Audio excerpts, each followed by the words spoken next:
Good morning, everybody. Welcome to Sports Shorts Daily. Ronnie Rants alongside Tommy Chrysan here on this Ash Wednesday edition, a little Hump Day edition, the day after the windy Mardi Gras. Hope all of you, if you were out partaking, had a good time and made sure you were inside before the storm came in the afternoon. My goodness, in Baton Rouge, it stormed about 3-4 o'clock. But here we are on this Ash Wednesday edition. We'll talk a little LSU baseball, men's and women's basketball for the Tigers. The Pels last night on the West Coast. Big news out of the NFL as far as the retirement is concerned. LSU football in the news. We'll tell you what involves Harold Perkins. And then a national record was set. That was pretty interesting.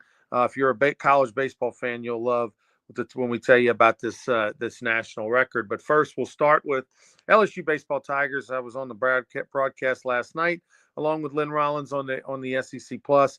The Tigers, not a surprise, right? They won. They beat North Dakota State. What's the big deal, Ronnie? They came in 1-9. Now they're 1-10. They're going to play again tonight. What's the big deal? Well, the big deal was that at one point, North Dakota State was winning 7-1 against the LSU Tigers before they finally stormed back, tied it around the seventh inning, and then scored in the eighth, a couple of runs to go ahead, and then held off in the ninth. And it was one of the uglier baseball games I have had the pleasure or unfortunate, whatever you want to call, of calling over the years, especially for the number one ranked team in America. I've seen bad baseball. I've seen the TCL in July sometimes can be ugly, but this was brutal, Tommy, to watch. LSU had more talent. I always felt like LSU was inevitably going to win the game because I felt like as long as they play 9 innings and not 7, they'll have enough time to come back and win the game. But for the number one team in the country, if you're looking at this LSU baseball team and going, yeah, I think they're a national championship team. The last 2 games, they sure haven't been. Yeah, they beat Sam Houston. They walked 10 batters in that game. I don't how many walks and hit batters did they have yesterday? It was unbelievable. 6 walks and like 3 or 4 hit batters. Yeah. That was, as Randy Jones comments, it was a disastrous start and a great finish. Ironically, Ronnie, when it was 7-1, I was in a message thing with Bert Broussard, one of Skip Burton's first players. I said, they will win. It was 7-1. I said, don't worry, LSU win. And he agreed with me. Lo and behold, I looked smart for a moment because they did come back and win. Yeah, thank goodness for North Dakota State. They walked 9. LSU walked 6. They both plunked a few guys. But at the end of the day, Dorsey is a transfer from South Florida. He came in, kind of settled things down, gave them 2 solid innings, didn't give up any runs. He was the transfer last year at South Florida. A guy threw 30 innings, struck out 42, was a solid bullpen guy for them. Hasn't thrown yet this year for LSU. Got his first opportunity. Came in with 2 men on second and third and 1 out. Came in and settled down things when it was a little crazy. And then Evans and the transfer from Cowan. Zach Cowan, transfer from Wofford, who was lights out last year for them, their best pitcher. He's been lights out for LSU this year, been sensational. He came in, gave them 2 2/3 and just slammed the door. And then they turned it over to Case and Evans in the 9th with a 2-run lead. The guy picked up his 3rd save of the year already through 12 games as the freshman Evans. So the back end, Dorsey, Cowan, Evans combined to give them 5 2/3 out of the bullpen. That settled things down because the first 3 LSU pitchers were a little wild. Well, Connor Ware, Jaden Newt, DJ Primo. It was a kind of a disastrous 3 1/3 combined between those guys. And then finally Chandler Dorsey, Zach Cowan, and Case and Evans came in. Cowan and Evans for sure. You'll hear their name a ton come SEC play. They'll be 2 of the best LSU relievers the Tigers have. When I was watching Ware, the thing that popped in my mind is something that the late, great Tony Robichaux, you guys mentioned him last night during the broadcast, used to say, you can't pitch and hope, okay? I think Ware was pitching and hoping it would be a strike, and he'd miss way up here, way down here. And I tell you, they need a new pad on the back, on the piece of the pad that's behind home plate, because it got beat up by both teams last night. They need to check that pad, make sure it's still good. One reason why I thought LSU would come back and win, something you and Lynn Rollins said that you mentioned when you talked to the North Dakota State coach for the game, they were saving their 3 guys, their 3 studs for the weekend. So I knew that once they got past that first guy, there was a chance LSU would come back. That's what helped me tell Bert Broussard in that group thing that, hey, I think they're still going to win, even though it's 7-1. But, yeah, it was ugly baseball. Jay Johnson called it a clunker. He used that word in his post game, and it was. I mean, but, you and I have been around baseball forever.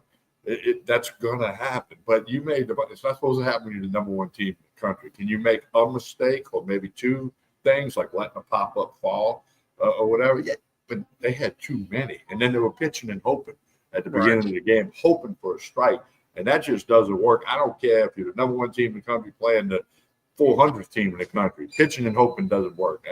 And that's something I learned from Tony. Connor Ware, LSU starter, who struggled so much yesterday, really shocking because I saw him 3 or 4 times in the fall, and I thought he was one of LSU's best top 2-3 pitchers based on what I saw in the fall. Not that he would be one of their top 2 or 3 for the whole year, but I thought as far as what I saw in the fall, guy was sensational. Big 6'5" lefty, transfer out of Mississippi Gulf Coast Community College, who's got some experience in JUCO, not a ton of innings on his arm, but he was just dominant. 91 to 93, run up a 94 in the fall, just pound the zone, fastball, breaking ball, and the velocity isn't the same. That he touched the 91 once, maybe twice. The velocity, drops pretty quickly to about 87, 88. The command isn't there. Like, I don't know what happened, but that's not the same guy I saw in the fall. And it's pretty surprising. Well, the thing to do will be watch his next outing, whenever that may be. And then maybe next week against Xavier on Tuesday, I believe. But yeah, and remember I told you I was there when he threw against Southern, and then the second, third inning, the velo dropped a lot. I thought he was juiced up versus I remember at the box wearing the LSU uni on that day against Southern. But last night, you and Lynn commented about it. The velo was dropping quickly. Not like he threw 60 or 65 pitches when you might expect the velo to drop a little bit. So I don't know, but when you're pitching and hoping, you're gripping a little tighter, and you're not going to throw as hard. So the ball's not going to get out your fingers, and you're not going to get the spin rate you need. Because it was just, and again, I feel sorry for the pad behind home plate last night. It took a beat. Yeah, it was bad. It was bad catching. It was bad pitching early on. The LSU freshman who hit a homer, Aaron Beatty, he doesn't move. He tries to flag everything. We used to call flagging. He tries to stab it with his glove instead of moving his body. And I'm sure they'll work on that with him today. And I wasn't surprised to see them take him out. He had a lot of other things, just hit the glove and didn't stay in there. I mean, you got to want to catch the ball to catch the ball. And he did hit the big homer that helped in the comeback. But then Hernandez got in, and then he didn't get a hit. So I don't know. It was one of them nights, I guess. But curious to see how they perform tonight. I think Jay Johnson's going to get on their ass a little bit or a lot bit. And we'll see if that there's not a little bit more intensity tonight. LSU had 4 wild pitches last night as a staff. North Dakota State had 1, and then there were a number of pass balls. So they took Aaron Beatty out once they finally kind of got back in the game a little bit. He did hit a homer, offensively, and then they put Hernandez in, and it was a little bit better once Hernandez got in there. But neither one is going to, make you think of Johnny Bench behind the plate. You just hope that, they can be good enough and the offense be good, because there's not a defensive specialist catcher on that staff. It's not like they've got 3 or 4 catchers, but none of them are like defense first, offense second. They're all offensive-minded catchers. So that's something that they'll have to address in the offseason, is go get in the portal or something, get a couple of defensive-minded catchers, because I rather my catcher be fantastic behind the plate and hit 220 than hit 270 and be not good. Well, we did have a viewer the other day. Remember I told about Skip Bourbon saying Cressy never had a pass ball. Somebody looked it up. Cressy had 17 pass balls, but that's the total in 4 years. So that's less than 5 a year. So that's still that would be why Skip would say, "Woo, he never had one," because there was so few and far between. You think about how many pitches Cressy caught in 4 years. Well, he was a 3-year starter, and Yeah. I would think most of those pass balls probably came his Game. first 3 years, because his fourth year he was the Johnny Bench Award winner for Yeah. the best college catcher in the country. Now that takes into effect offense also, which was the first year the award was created and given out, was in 2000, and he won it. He was much better his senior year, and a lot of that had to do with the guy behind him who played in the big leagues, pushing him as a catcher. But anyway, yeah, 17 in 4 years. LSU may have that many this season. Might have had they'd had extra innings last night. They'd had that many last night. All right, Tommy. Last night, LSU men's basketball. I mean, let's just touch on it real quick and let's move on. They got destroyed. They were down 27 at half. They lost by 31 in Lexington. It was never a game. LSU went up 2-0. Kentucky went on a 20-0 run or a 22-0 run, and the game was over. For all intents and purposes, it was over. LSU now 3-14 in league play. One more game to play. That'll be Saturday at 3:00 in the PMAC. They'll host Texas A&M. By the way, A&M knocked off number 1 Auburn last night, so A&M's going to be feeling good coming into Baton Rouge. And I don't see how LSU can win that game. Obviously, we don't have a line yet, but you can go to ESPN Bet Sportsbook of La Berge Saturday and bet that game. But the Tiger basketball, it's just a huge struggle against a very good Kentucky team, but not a great Kentucky team. Yeah, 3-14, and probably going to be 3-15 when the thing's all said and done. Not at all what we thought this LSU basketball team was going to do this year. Now, the conference is tougher than it was a year ago. We know that, but it's not 6 games tougher. Which is they were 9-9 a year ago, and now they're trending towards 3-15. That's disappointing. I thought this team, because of the league, might win 7 games.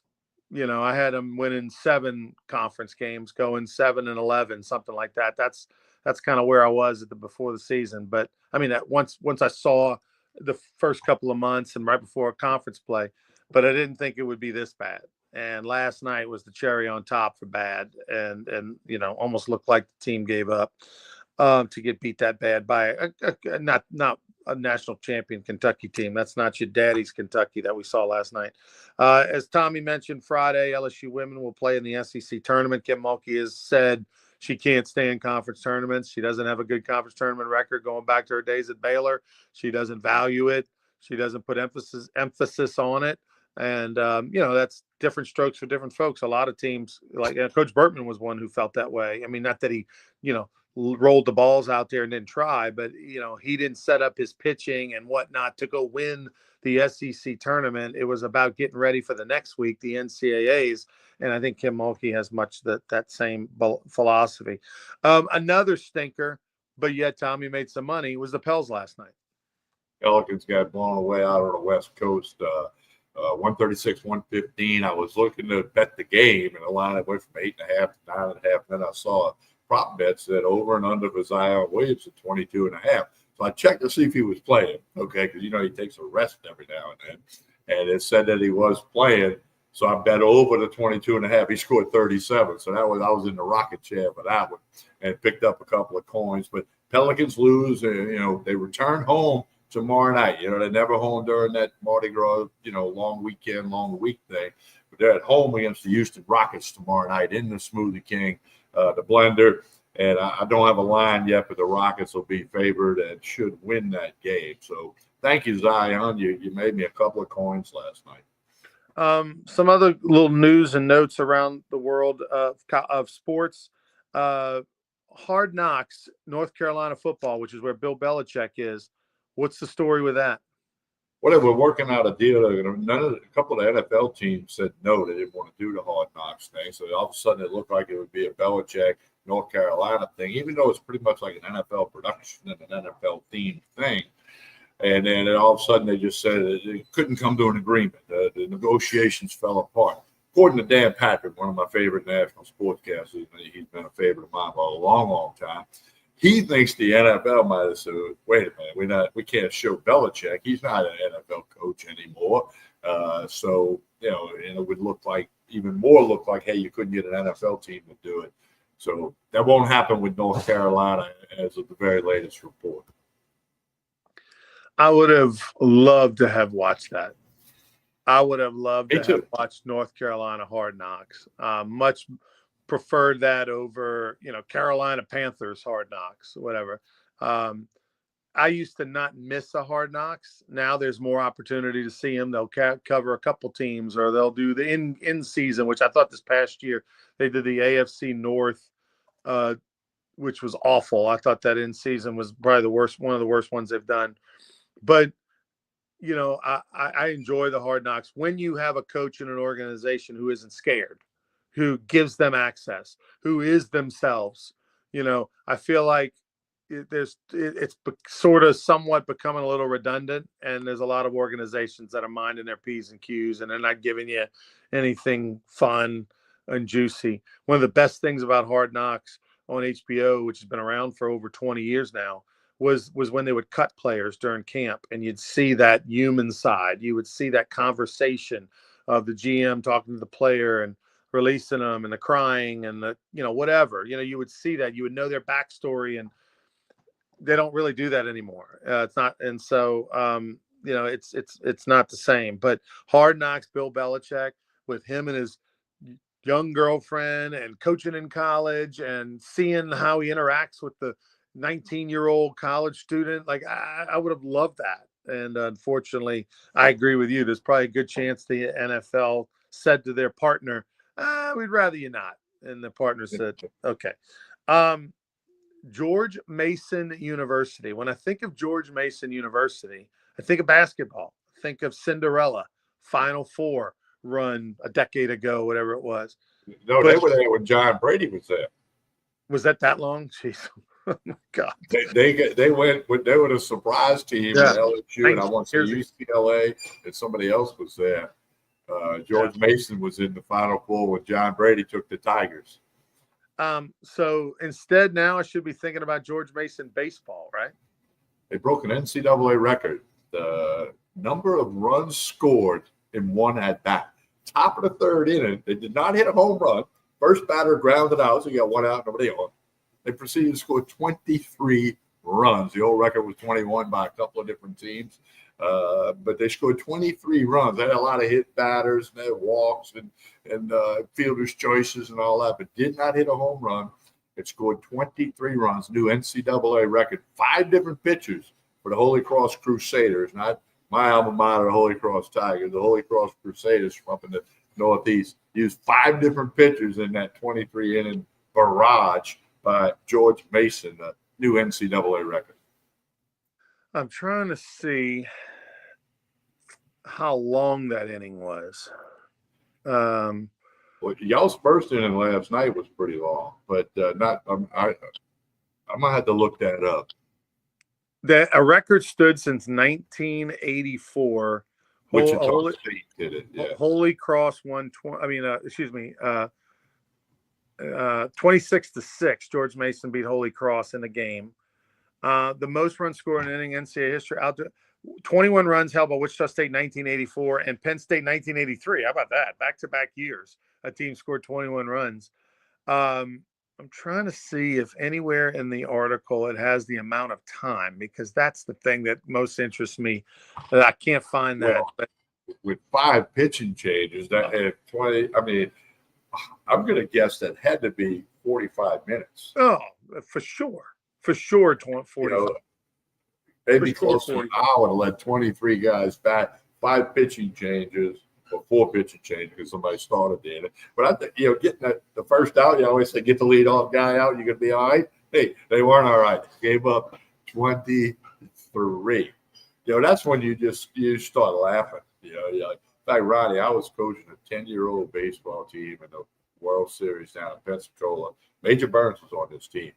And at the bottom of the first, we were down 10-0, and we didn't have an out, okay? And, I looked at Robert Rhines, my assistant coach, and go, what do we do if all of a sudden it's 30-0 and we still don't have an out? Because that's what it looked like, okay? And finally, I think we got out of there when it was like 17 runs or something, or 15, and we lost a bunch. But I mean, I remember thinking, like, what do we do if we don't get it out here? And they just keep scoring. It's going to be crazy. But that might be what the Holy Cross Crusaders thought, against George Mason. But what I want to know, I don't know if they play again tonight, but I want to see if they were doing like LSU North Dakota State's doing. Yeah, we should go back to that whole LSU Alabama thing when they got beat 28-2 or whatever. They on a Saturday and won the next day at Tuscaloosa to clinch the conference title. But that's baseball. Just show up at the park. You'll probably see something you hadn't seen before, and that's what happened right there with George Mason. That's what happened last night. LSU, in the LSU game against North Dakota State, player for North Dakota State ran through the base at first, turned in towards second. Ball had gotten by the first baseman, and the catcher Hernandez backing up the throw on a failed double play attempt. He sees the runner for North Dakota State sort of banana towards second, so that makes him a live runner. So the runner's trying to hurry up back to the bag. He flips it to Jones, who puts the tag on him. The tag's too late, so the guy's safe. But instead of, when he got back to the bag, instead of touching the correct base, he touched the wrong base. So if you notice now in college and pros, there's that second base over at first base, that alternate bag, which is the bag you're supposed to run through on your way to first base to avoid any collisions or anything like that, getting anybody hurt, all that. Well, but once you run through the bag, that bag is dead. You got to touch the white bag. The alternate bag's either orange or green. Well, the player for North Dakota State dove back to the bag, but touched the green bag instead of the white base. And so therefore, even though he beat the throw, he was out. Strange play. I mean, I haven't seen anything like that ever. Obviously, the first year of the new bases. Yeah, that's another example. I mean, that's why we want people at the Rougarou games this summer. You're going to see something you hadn't seen before, right? All right, last two topics to get to. Jimmy Johnson, the longtime broadcaster on Fox Sports, retiring after 31 years on air. Remember, he won 2 Super Bowls with the Cowboys and a national championship with the Miami Hurricanes. Yeah, 31 years. When I heard that number, I went, wait a minute. Well, I remember when he was coaching. Now, right. 31 years later, he's not announcing, and was a part of that team. And so much credit for winning a couple titles with the Cowboys, who had a load of Hall of Famers on the roster. And then the thing that Jerry Jones would never give him credit or whatever. But Jimmy Johnson, a legendary coach, like you said, with a national championship and a Super Bowl. Not a lot of coaches that could say that. And a good career as a broadcaster, part of that Fox team with Bradshaw, who's from Louisiana, and all that stuff. And so he just, I guess it's just time for him to stop. It's not a health-related thing. He just figures it's time to move on. So then the question comes up, how much longer does Bradshaw stay? Right. Well, Jimmy's got hobbies, though, that Bradshaw doesn't have. Jimmy likes to live on his boat and fish, and he stays down in the Keys, and all that kind of stuff, kind of lives a little bit more of an active lifestyle. I talked to him actually at the Super Bowl, ironically enough, a few weeks ago when they did Terry Bradshaw Day at Tulane University. I spoke with him, took a picture with him. And, I'm sure for Terry, it's got to be a little bit sad. That's his buddy, right? They've been buddies and friends, and it's a genuine friendship. And so to not have that guy there, it's got to be different. But, Terry even said at Tulane when they honored him that day, he said, hopefully, I think Fox has the Super Bowl in 4 or 5 years. And he said, hopefully I'll be there for that one. So he didn't intimate that he was looking to retire. So it would shock me. Now, Fox could go to Terry and say, hey, look, we think it's time for you to step down. That always could happen. But it doesn't seem as if Terry wants to retire. Terry has it in his contract with Fox that he presents the Super Bowl trophy in the post-game show down on the field. Mm-hmm. He had that put in his contract back when, okay, you can do the trophy. You will figure it out. Okay, who's going to do that, at the end of the game. But it's actually in his contract that he does that. So we'll see. Last topic, Harold Perkins, LSU's linebacker, who a few years ago as a freshman was all-world. He's changed his jersey number 3 times. He's now having to overcome an injury. And what's the news with him that popped up? He's going to play the star kind of a hybrid linebacker cornerback position. Major Burns played it a lot last year. As great as an athlete as Burns was, he is a pretty athletic dude. Perkins, I think, is more of an athlete and a little bit bigger and thicker to, when you got to come up and force the run or something. So Blake Baker says he's going to put him in this position, not exclusively, but going to put him there a lot. Because, we go back to the Ole Miss game when Lane Kiffin asked him what was the difference in the second half, and Ellis Shapiro said they put that guy number 40 in the game. And he was referring to Harold Perkins, because you want Perkins to be that guy that when the offense comes out of the huddle, they're like, hey, where's Perkins? All right, he's over there, because he can have, especially if he bounces back from the injury, he can have that kind of an effect. Use his athleticism. That whole thing of moving him inside, because come on, everybody knew that wasn't the most viable thing, and it didn't work, and unfortunately got hurt. But be interesting to see how that goes going forward for the LSU defense, which they got to, shape things up there. All right. Tommy will be back Friday morning. I won't be joining you. Joel Davis and yourself will be doing an update on Sports Shorts daily. And then this Saturday, don't forget Sports Shorts Radio, 10 to noon. This Saturday, be over at LeBear's Casino on 104.5 ESPN Baton Rouge. And, of course, you can listen on ESPN Radio in Lake Charles and Lafayette as well. TK, tell us about Tremonti's Meat and Seafood before we get out of here. Well, it is Ash Wednesday, but they still got the hamburger special. That's a every Wednesday thing. If you're not the Catholic thing, you're not the don't eat meat, whatever. They do have $6.99 burger and fries. You can eat it here. You can get it to go. And, of course, they're loading up on the weekend for crawfish, boiled and live. They sold out of their Tuesday special yesterday. As every Tuesday, it's a special on boiled crawfish, minimum 10 pounds. Yesterday it was like $4 and something cents a pound. You can't beat it. Tremonti's Meat and Seafood, Jefferson Highway in Baton Rouge. Stop by, get some lunch today. Come in here and get what you need. Tremonti's Meat and Seafood. All right, for Tommy Krysan, I am Ronnie Rance. Have a great one, everybody. Please like and share this video. We'll see you on Friday for more Sports Short Daily presented by LeBear's Casino.